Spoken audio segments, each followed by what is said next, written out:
ರೇಣುಕಾಸ್ವಾಮಿ ಕೊಲೆ ಕೇಸ್ನಲ್ಲಿ A1 ಆರೋಪಿಯಾಗಿರುವ ನಟಿ ಪವಿತ್ರ ಗೌಡ ಸುಪ್ರೀಂ ಕೋರ್ಟ್ಗೆ ಜಾಮೀನು ಕೋರಿ ಪುನರ್ ಪರಿಶೀಲನಾ ಅರ್ಜಿ ಸಲ್ಲಿಸಿದ್ದಾರೆ.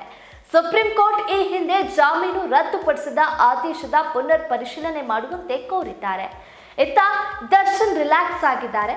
ಚಿತ್ರದುರ್ಗದ ರೇಣುಕಾಸ್ವಾಮಿ ಕೊಲೆ ಕೇಸ್ನಲ್ಲಿ ನಿನ್ನೆ ದೋಷಾರೋಪಣೆ ನಿಗದಿ ಬೆನ್ನಲ್ಲೇ ಜಾಮೀನು ಕೋರಿ ನಟಿ ಪವಿತ್ರ ಗೌಡ ಸುಪ್ರೀಂ ಕೋರ್ಟ್ಗೆ ಪುನರ್ ಪರಿಶೀಲನಾ ಅರ್ಜಿಯನ್ನ ರವಾನಿಸಿದ್ದಾರೆ.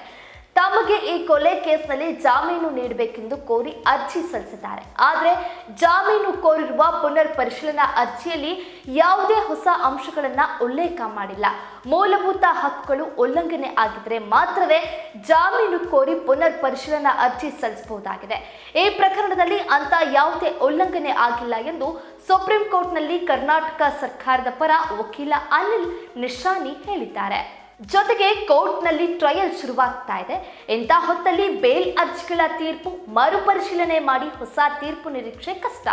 ಅರ್ಜಿದಾರರು ಈಗ ಪುನರ್ ಪರಿಶೀಲನೆ ಅರ್ಜಿಯಲ್ಲಿ ಉಲ್ಲೇಖ ಮಾಡಿರುವ ಎಲ್ಲ ಅಂಶಗಳ ವಿಚಾರಣೆ ವೇಳೆಯೇ ಹೇಳಿದ್ದಾರೆ. ಹೊಸ ಅಂಶಗಳು ಏನೂ ಇಲ್ಲ.